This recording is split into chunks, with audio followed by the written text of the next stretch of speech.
국민의 모든 자유와 권리는 국가안전보장 질서유지 또는 공공복리를 위하여 필요한 경우에 한하여 법률로서 제한할 수 있으며 네. 제한하는 경우에도 자유와 권리의 본질적 내용은 침해할 수 없다. 이게 포괄적 규정으로 있어서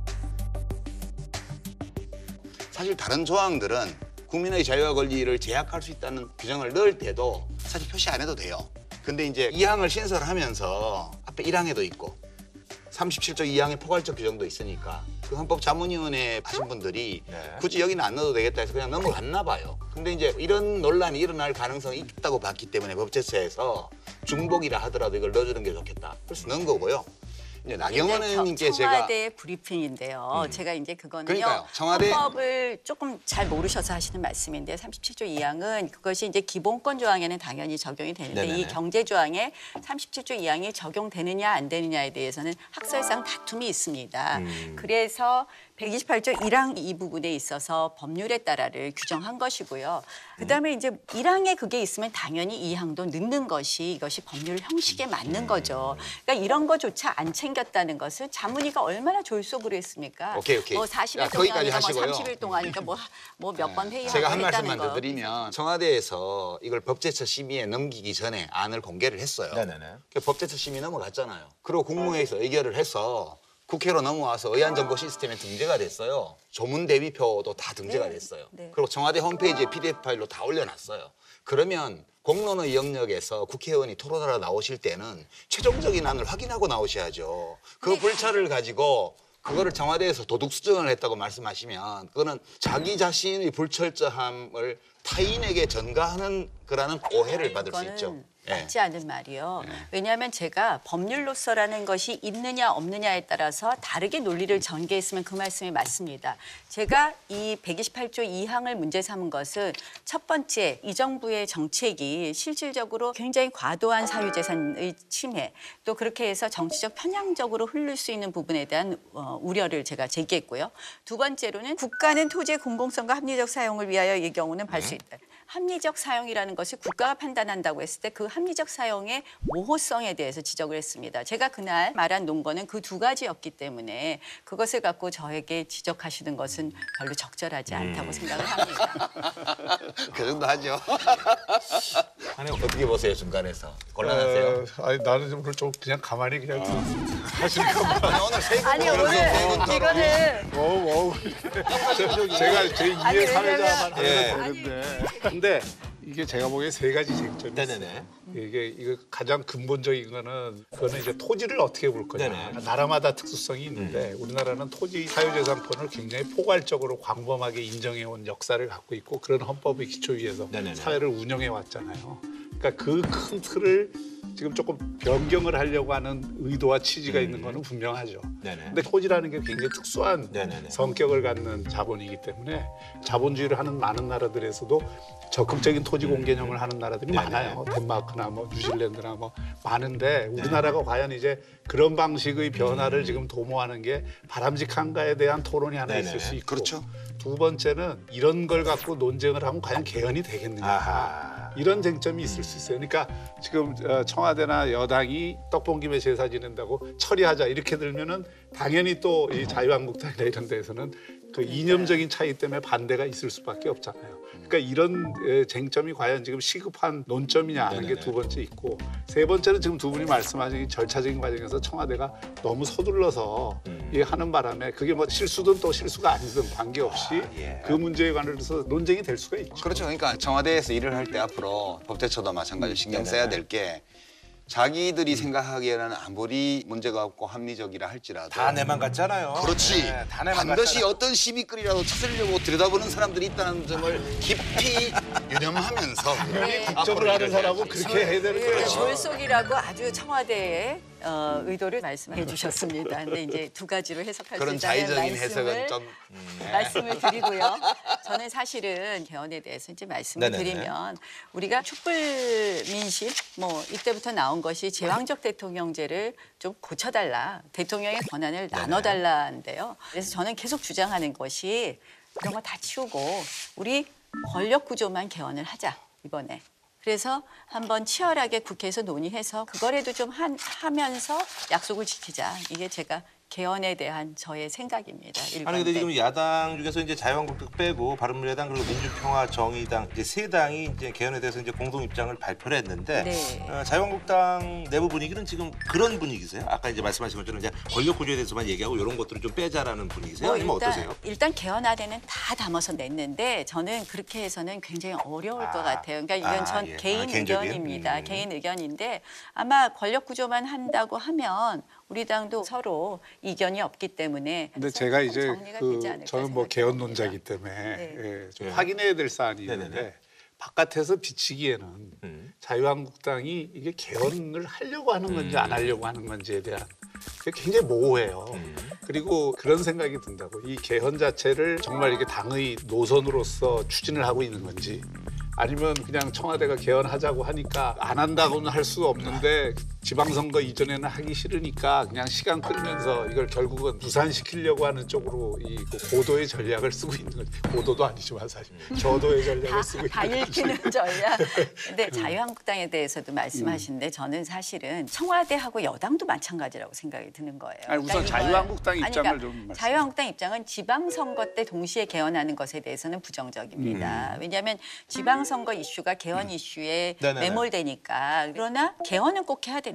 우리가 그건 다 약속한 것이고 우리 제왕적 대통령제의 폐해를 넘어봤으니까 그래서 우리가 6월까지는 꼭 하자 이렇게 얘기를 하고 있고요. 그럴 생각은 우리 당에서도 있습니다. 그게 의지의 문제인 것 같거든요. 아니. 그러니까 결국 당을 이끄는 분들의 의지의 문제인 것 그러니까 같은데 이제 홍 대표도 제왕적 대통령제 구조를 바꾸는 것에 대해서는 동의하시더라고요. 개헌을 안 할 생각은 아닙니다. 근데 이제 제가 청와대고 여당도 마찬가지 아니냐 이런 생각이 드는 게 그렇게 공약으로 꼭 하시려고 했으면 사실 이제 국민투표법이 위헌 결정 난 것을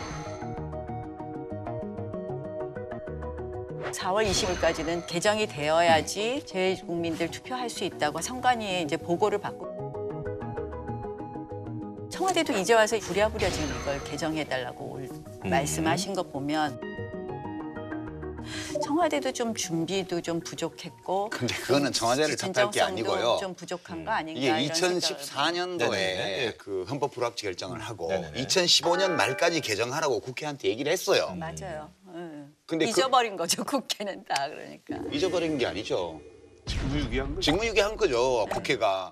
그래놓고 이제 와서 청와대가 그걸 몰랐다고 탓하시면 그거는 저는 국회의원으로서는 그렇게 말씀하시면 안 된다고 생각해요. 그러니까 이제 저는. 제가 드리는 말씀은 여당으로서 또 청와대로서는 사실은 그런 건 챙겼어야 되는 거거든요. 그러니까 이게 뭐 국회가 잘못한 건 저희도 잘못했다고 말씀을 드리는데 이제 모든 상임위의 뭐 모든 의원들이 모든 위헌 사항을 다 알고 있는 건 아니죠. 근데 그렇다면 이것을 추진하시는 분들이 좀 점검을 했어야 예. 되는데 그 지금이라도 하면 점검을 되는데 안 했다는 얘기죠. 자유한국당에서 안 해주죠 이것도 지금. 아니 근데 그거는요 예. 사실은 헌법을 개정하는 걸 딱 하면 그거는 당연히 해드리는 거죠. 당연히 그러니까 헌법 이제 개정하는 거랑 같이. 자물쇠 하나를 더 채워놓은 거예요 지금. 그러니까 네, 이게 그거는 그래서 이거는 저는- 어떻게 된 거예요, 그러니까? 예. 큰 선거를 앞두고 네네. 이게 전부 이게 마음이 콩밭에 가 있는데 또 맞아요, 서로 지금. 막 주먹질하면서 지금 함께 책을 쓰자는 말이에요. 그러니까 이게 주먹질하면서 책을 같이 쓸 수 그러니까 있겠느냐고. 그러니까 지방선거 이전에 개헌을 하자는 거는 사실 현실적으로 지금 안 되는 이야기인 거예요. 그렇죠. 자유한국당이 반대하는 게 현실이니까. 예, 그러니까 그래서 안 되는 거지. 그렇다고 한다면 그게 아니라 개헌을 그거죠. 중요한 거는 지방선거 전에 하느냐 후에 하느냐가 네네. 중요한 게 아니고 금년에 개헌을 하느냐 안 하느냐가 중요한 거예요. 그럼 지금 말씀하신 것처럼 6월 말까지는 개헌특위에서 이 문제에 대한 합의안을 만들어야 돼요. 예를 들어서 이런 권력구조 문제나 지방분권이나 이런 몇 개의 사항에 대해서 각 당이 합의를 하면 그리고 요걸 중심으로 해서 6월 말까지 개헌을 하겠다. 이렇게 약속을 하고 대통령 발의안에 대해서는 처리를 하면 되죠. 근데 약속만 이제 갖고는 안 돼요. 대통령 예전에도 발의안 자체도- 약속해놓고 안 지킨 적이 많거든. 그러니까 이제 저희가 자꾸 대통령 발의안의 진정성 얘기를 하는 게 결국은 헌법이라는 것은 모든 국민의 법이어야 되는데 소위 진보 성향의 이런 색깔이 너무 많이 들어가 있으니까 이건 모든 국민의 헌법이 안 된 안을 내놓으셨으니까 이걸 저희가 처리하기 어려운 아니 거죠. 그 처리라는 거는 그 합의해서 처리하는 걸 전제로 해서 각 당이 합의한 안을 근데 제가 지금 와서 생각하면 예전에 노무현 대통령이 원포인트 개헌을 얘기하셨었어요. 그때. 참 나쁜 대통령이라고 그랬죠. 아이. 한나라당에서. 근데 참 나쁜 대통령이 그때 나왔나요? 그때 아니, 나왔죠. 다른 때 나오지 않았나? 그때 저 나왔죠. 기억이 잘 안 나는데. 참 나쁜 대통령. 아니 그러니까 그때 아니 그거는 이쪽이 좀 정확하지 않을까 하는 그런 생각이 좀. 아니 저 기억이 예. 잘 안 나요. 한나라당에서 한마디로 거절했죠. 아니, 그러니까 그 당시 거절은- 모든 야당에서 다 거절은 공격을 했고 했는데 그때 어쨌든 여야가 아니, 뭐라 그랬냐면요. 제가 제가 이거 말씀- 메모리 줄게요. 여야가 대통령한테 뭐라고 요구를 했냐면 18대 국회에서 바로 여야 합의로 개헌을 할 테니까 공공연하게 약속을 하고 서명까지 다 했어요. 대통령 철회해달라 그래서. 그래서 노무현 대통령이 믿고 헌법 개정안 발의 안 하겠다고 그러면 철회한다고 해서 철회를 했어요. 그리고 18대에서 개헌 논의를 한 번도 네. 논의 안 하고 지나갔잖아요, 그냥. 18대 국회의장이 개헌 특위 같은 걸 만들고 논의는 하셨죠. 근데 제가 생각하기에는 그런 식의 어떤 권력 구조만 개헌하는 것을 우리가 한번 생각하는 것이 조금 진짜 개헌이 될 수 있지 않을까 이렇게 생각합니다. 그러니까 약속은 어차피 제가 우리 제가 국회에서 당대표나 원내대표면 이거 약속을 하겠는데 그래봐야 제가 안 돼요. 대표가 아니라 이 아니, 우리 그래봐야 안 국회는 된다 그러시면 어음이 어떡해요? 통하지 않아요. 오로지 현금 결제만 통해요. 그러니까 대통령 개헌안을 철회시키려면 현금을 내놔야 돼요. 여야 합의로 그 기한 전까지 정치적 합의를 하고 네네네. 그리고 이걸 담보로 해서 대통령 그 헌법안을 철회해달라고 그래야 되지 6월 말까지 만들 테니까 5월 10며칠 이전에 철회해달라. 이거는 대통령이 철회 안 할 거라고 그러니까 봐요. 그냥이야 근데 나겠죠. 중요한 거는 지금 너무 쟁점이 많잖아요. 근데 그게 지금 논의가 되겠습니까? 지금 국회가 열리질 못하고 있습니다. 아시다시피 뭐 김기식 금감원장 건도 있고요. 또 이제 댓글 사건도 있는데 저희는 뭐 댓글 게이트다 뭐 이렇게 얘기도 하고 있는데 사실은 경찰이 들고서 지금 발표를 안 했던 거거든요. 저희가 이제 오늘 국정원 댓글 사건 하듯이 좀 철저히 수사해라 이렇게 얘기했습니다. 어제 보니까 바른미래당이나 뭐 안철수 후보 측은 이 대선의 부정선거다. 공정성, 네. 부정선거다라는 것까지 그러니까 이제 제기를 이거는 하셨더라고요. 제가 그래서 이 댓글 사건은요 정말 아주 큰 게이트라고 생각하는 것이 왜냐하면 이 정권이 탄생하는 데 있어서는 국정원 댓글 사건이 전 정권의 기반을 흔드는 데 큰 역할을 했고 그거는 사실은 국민의 뭐 민심과 여론을 조작했다는 점에서 비판을 많이 받았던 거 아닙니까? 근데 이게 국정원 댓글보다도 더 무서운 일이라고 생각을 합니다. 그래서 그게요? 네. 그러니까 사실은 이게 이제 더 수사를 해봐야 되겠지만 만약에 김경수 의원과 민주당과 직접적인 연결고리가 있었다면 이 부분은 국정원보다도 더 엄하게 근데 봐야 오늘 되는 경찰 거 발표는 아닌가? 김경수 의원은 뭐 대부분 확인 안 했다고 이렇게 그러니까 발표하는데. 근데 경찰이 들고 있었단 말이에요. 그러니까 이제 그리고 이게 이제 저는 이런 부분을 주목해요. 이 김경수 의원한테 이 사람이 가갖고 지금 자리를 요구했어요. 한 게 없으면 자리 요구를 할 수 있을까요? 한 게 있죠. 그러니까 그 이 문제에 대해서는 저는 아는 것도 많아요. 그 드루킹이라는 사람은 모르지만 그 경공모라는 모임에 대해서도 알고요. 그래서 참석도 예. 하셨고. 그리고 제가 강연도 한 적이 있고 거기에. 그러니까 그거는 이제 팩트가 다 나와도 저는 그거는 뭐별 문제 아니라고 솔직히 생각해요. 그 사람들이 한 나쁜 짓이 문제인 거지. 그런 거고 이제 지난 정부 때 국정원 댓글이나 기무사 정치 개입이나 이런 게 문제가 된 거는 국가정보기관이나 군사정기관이나 이런 데가 국민 예산을 사용해서 공무원을 동원해서 그렇게 여론 조작을 했기 때문에 문제가 된 거거든요. 어떻게 그거보다 큰 사건이 있을 수가 있어요.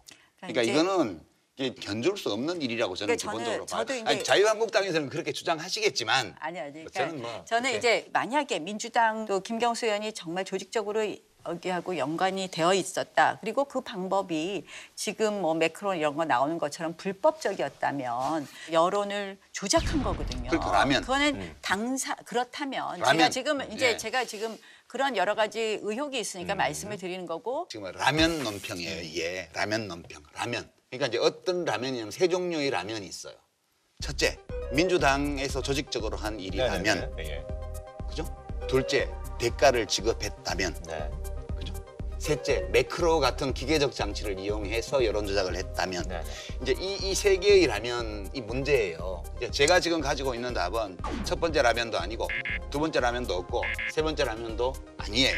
그러니까 이거는 이제 앞으로 나올 정보들을 네네네. 가지고 우리가 토론을 해봐야 되겠지만 세 종류의 라면 중에 어느 하나도 해당 사항이 없다. 저는 그렇게 보고 그래서 있습니다. 이제 저희는 특검을 주장했어요. 그래서 좀 철저한 수사를 한번 해보고 아니면 아닌 거가 명명백백하게 밝혀지지 않으면 이 정부도 국민 민심, 여론을 네네네. 제일 중요시 하시잖아요. 이 근거가 흔들리는 거죠. 그래 그렇게 되면 그래서- 좋겠죠 자유한국당에서는. 그러니까 이거는 사실은 그래 주기를 생각합니다. 바라시는 거지 지금. 밝혀져야죠. 근데 이게 제일 중요한 거는 네네. 제가 보기에는 공정한 저울로 달아야 된다.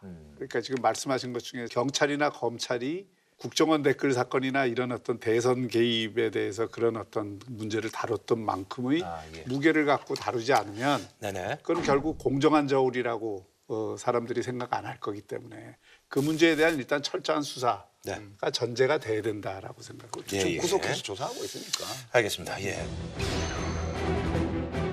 물어보세요. 제가 궁금하죠? 여쭤볼게요. 제가 이거 좀 나는 알아요. 잘 모르니까. 제가 좀 알아요. 그래서 여쭤.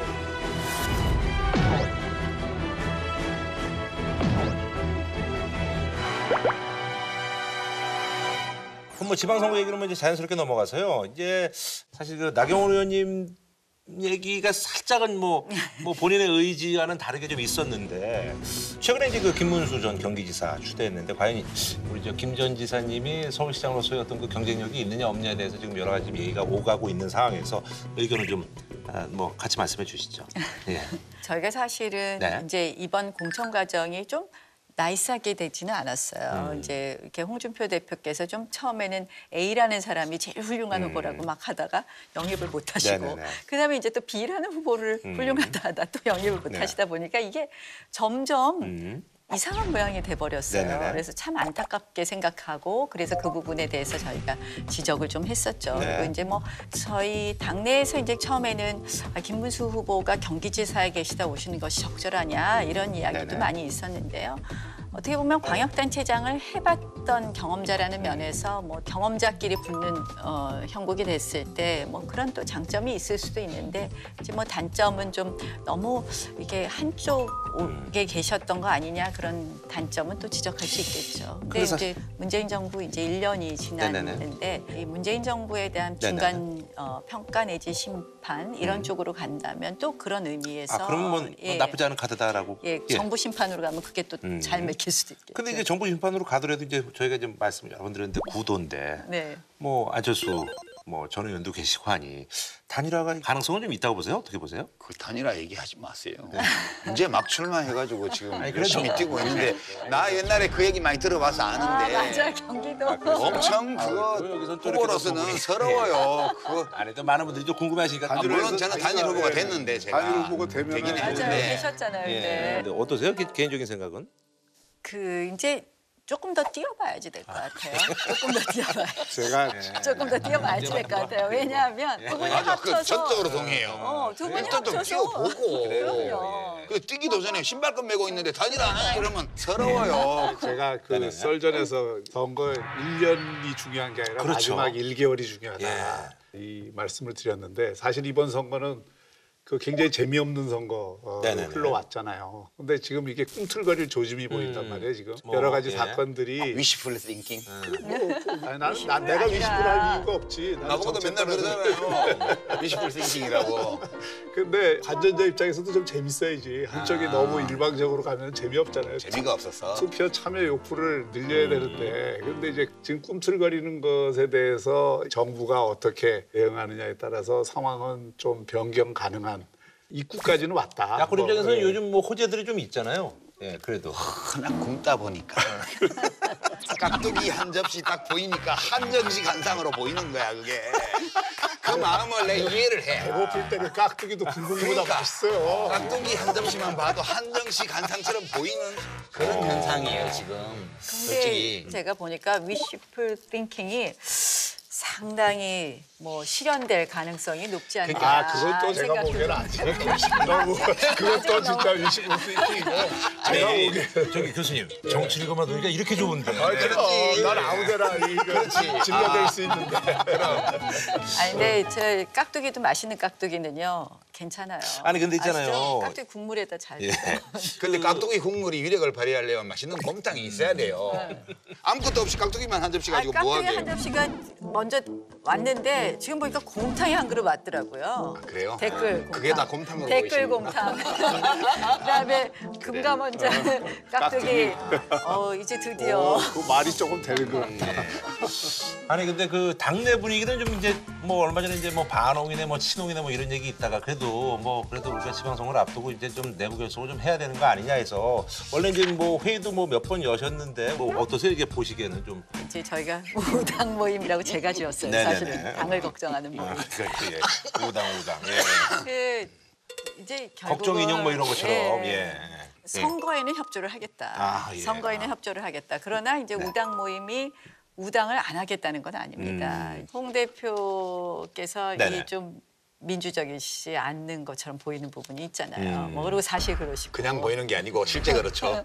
그래서 이제 본인은 뭐 좀 봐주라 뭐 이런 말씀을 하시는데 이제 저희가 일단 선거는 같이 힘을 합쳐서 뛰지만 뭐 준표가 달라졌어요도 한다 네, 그러시더니 오준달. 별로 안 예. 엄청 바뀌니까. 기분 나빠했다면서요. 그 기획에 대해서 제가 안테나 세운 거는 그 우준달 자체로 기분이 나쁜데 우리가 썰전 나오시라 그랬으니 그 얘기를 들었었으면 아니, 얼마나 근데 화를 내셨을까. 요즘 세상에는 좀 이게 리더가 되는 사람들이 좀 망가지는 게 좋잖아요. 오늘 보니까 뭐 캐치프레이즈 보니까 우리도 그래서 망했습니다 이러던데. 셀프로 해서 이제 예, 그러니까 그 홍준표 대표도 본인이 좀 망가지기도 하고 좀 이렇게 그 가서 자유한국당 홍 대표님 섭외해 오라고 지금 말씀하시는 거예요. 자유한국당 제가 말한다고 듣지를 그 않으신다니까요. 우당 모임이라는 게 네. 걱정만 하는 모임이라니까 행동은 안 하고. 그래서 이게 아 그래도 사과는 받았잖아요. 사과.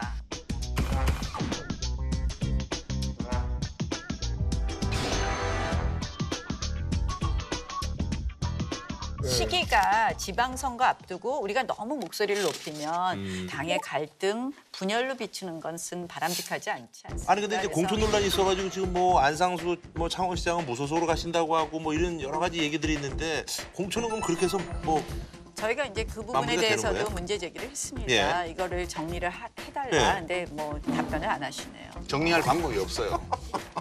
안상수 창원시장 경우에는 사감으로 낙천을 한 거란 말이에요. 공천을 배제한 거란 말이에요. 그러니까 자기 밑에 부지사 하던 사람을 공천을 줘버렸잖아요. 아니 저는 뭐 홍 대표께서 그렇게 공천하신 부분에 대해서 정말 매우 유감이고요. 저희가 당이 사실은 그동안 그래서 망했거든요. 아시잖아요. 뭐 친이 친박, 뭐 네네네. 진박 하다 망했는데 이게 또 친용 공천하는 식으로 가서는 안 된다고 생각을 하고 우리가 이제 뭐 이 부분에 대해서 누차 말씀을 드렸고요. 본인은 어쨌든 뭐 이 문제를 해결하겠다. 본인한테 맡겨달라라는 말씀을 하셨어요. 당이 이제 지방선거 이후에는 좀 다시 또 모습을 갖춰야 되지 않나. 그러면 뭐 지방선거 이후에는 좀 내부 투쟁이 좀 있을 수밖에 없는. 지방선거위원회 그 홍준표 이후에는 대표가 저희가- 사표를 내겠죠. 아니 6개 못하면 사표 낸다며. 지금 봐서는 6개 할 가능성이 거의 없지. 6개 할 것 같다는데요, 지금. 아니? 저 우당 모임에서 나온 얘기 중에 제가 제일 설득력 있다고 느낀 거는 네네네. 잠수 타라고 처방한 거예요. 선거 때까지라도 잠수 좀 타시라고. 그게 제일 그 실속 있는 처방. 우당 모임에서 그런 처방을 했어요. 어떤 제가 볼 때는 잠수를 타는 게 여당을 제일 곤란하게 하는 것 같아요. 그밖에 다른 거는 대책이 안 돼. 그러니까 여당이 홍준표 대표를 너무 좋아하세요. 그게 그래서 청와대에 티타임을 한 거 아닐까? 그 생각이 번뜩 드네. 설마 이 대통령이 그랬을 리는 없지만. 알겠습니다. 뭐 오늘 나오셨는데 소감 뭐 맞아 하실 하세요. 말씀. 썰 전에 이렇게 처음으로 이 자리에 앉아봤는데 얼굴이 너무 가까워서 그러니까 또 좋은 점도 있잖아요. 예, 그렇죠. 좋은 점도 험한 말 하기 있는데 어렵죠, 그죠? 그래도 뭐 좋은 머쓱하면 웃게 점인지 되고. 나쁜 점인지. 근데 뭐 개헌은 뭐 본말이 전도됐다라는 말씀을 드리고 싶고 지방선거는 지금은 굉장히 저희가 어렵죠. 네네네. 그런데 사실은 문재인 대통령과 정부 여당이 지지율에만 취해서 계시다가는 국민들 마음에 역행할 것이다. 네네네. 그래서 그런 면에서 우리도 희망을 좀 만들어 보겠다. 네네. 예. 알겠습니다. 뭐 하실 말씀. 개헌 논의하는 거 보면서 이 마음은 콩밭에 있는데 공부가 제대로 되겠나? 저는 나 의원님 나오셔서 인상적인 깍두기 곰탕론을 펼치셨는데 이거에 대해서 한 줄 평. 깍두기는 사라지고 곰탕은 누룽지다. 자, 다음 소식은요. 네, 대한항공 총수 자녀들의 갑질 문제가 또 불거졌습니다. 이번엔 조이앙코 회장의 둘째 딸 조현민 전무입니다. 지난달 중순 조현민 대한항공 전무가 음료수병을 벽에 던지고 광고회사 직원 얼굴에 물을 뿌렸다는 글이 익명 게시판에 올라왔습니다. 내부 직원들에게도 갑질을 일삼았다는 폭로글입니다. 소속 부서 팀장들에게 심한 욕설을 하고 인사권도 마음대로 휘둘렀단 겁니다. 조 전무의 생일 때마다 직원들이 생일 준비위원회를 꾸리고 선물과 재롱잔치를 준비했다고도 했습니다. 대한항공 참이 삼남매가 사실 예전에도 저희가 이제 말씀을 드렸어요. 뭐 이제 오빠 조원태 대한항공 이제 사장이잖아요. 그래서 예전에 이제 뭐 뺑소니 저것도 있었고 혹행 뭐 이런 것도 있었고 근데 조현아 부사장도 얼마 전에 이제 뭐 경영선에 복귀했는데 집행유예도 안 끝났는데. 예, 너무나 유명한 땅콩 회장 주인공. 근데 이 조현민 막내인데 이번에 이제 이분이 이제 또 뭘 이렇게 하고 뭐 폭언하고 뭐 그래서 지금 뭐 이렇게 나오는 상황이더라고요. 아 참. 네. 그러니까 이게 지금 다른 남매들도 비슷한 방식의 행위를 해서 문제가 됐는데 간헐적 폭발 장애라고 하는 증상이 있어요. 어떤 그 순간이 되면 자기 화를 못 이겨갖고 확 폭발을 해갖고 분노 조절 장애. 그러니까 비슷한 거죠. 분노 조절 장애의 일종이라고. 경계성 성격 장애 중에 하나지. 근데 이번에 녹취가 나왔잖아요. 네네네.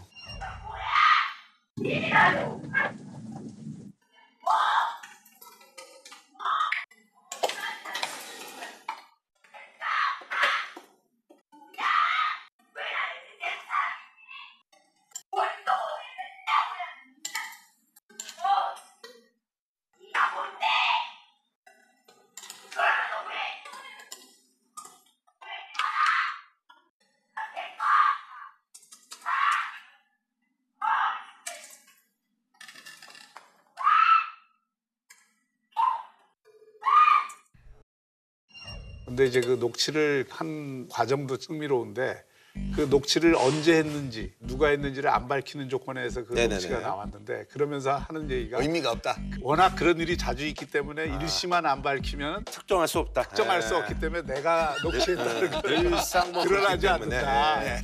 이 얘기를 했더라고요. 늘상 그렇기 그러니까 이제 때문에. 그거를 일상적으로 간헐적 폭발 장애가 있었다는 것을 이게 반증하는 거예요. 근데 저는 걱정이 돼요.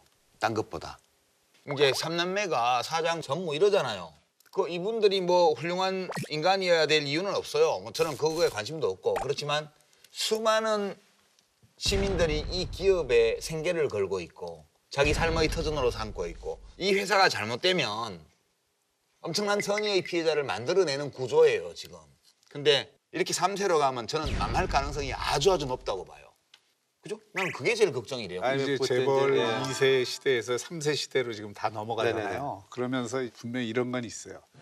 재벌 1세는 정말 맨바닥에서 이게 그 네네. 헤쳐나온 사람들이 많고 그래서 굉장히 강한 기업가 정신을 갖고 네네네. 있어요. 소위 닭공 체질을 갖고 있고 카리스마 있는 닥치고 공격하는 체질을 갖고 있고 2세들은 2세들대로 재벌 1세의 아들이라고 하는 그것 때문에 아버지 사업을 이어받아갖고 내가 더 키워야 된다. 약간 동업자일 이런 수도 어떤 있고, 예. 그게 있었기 때문에 재벌 2세까지도 네네네. 굉장히 기업가 정신이 강해요. 근데 재벌 3세로 넘어오면서 이 사람들은 되게 외국 유학을 갔다 네. 오고 온실에서 컸고 이러다 보니까 전투력이나 기업가 정신은 오히려 약해지고 오너 체질은 굉장히 강화되는 이런 게 지금 곳곳에서 표출이 되면서 아니, 이게 지금 사안들이 나오는데 그 큰 기업이 이렇게 인격적으로 미성숙하고 아니면 다른 사람에 대해서 이렇게 말해서 미안합니다만 이렇게밖에 표현할 수가 없어요. 그리고 다른 사람에 대해서 존중할 줄도 모르고 자기 자신의 감정을 대면하고 다스리는 능력도 없고 그런 사람이 경영 능력이 있는 경우는 없거든. 기본적으로. 그러니까 저는 제일 큰 문제가 이거라고 보고 지금이라도 조양호 회장이 결단을 해야 한다고 봐요. 그냥 이 삼남매는 다 회사를 떠나게 해야 돼요. 완전히. 그리고 여기는 전문 경영인을 세워서 이 대한항공을 운영하게 해야 돼요.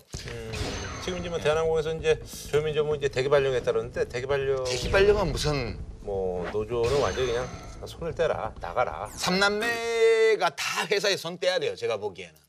아니 그냥 보통 사람이면 우리가 너그럽게 얘기할 수 있는데 이 큰 기업에 더군다나 대한이라는 이름을 쓰는 이 국적항공사라고 이런 말 저도 말하는 대한항공의 모욕감을 느끼잖아. 지금. 애용자고 그런 면에서 이게 대한항공의 가치가 이런 일로 인해서 이렇게 훼손되는 것에 대해서는 속상해요. 코리안 에어라인이에요.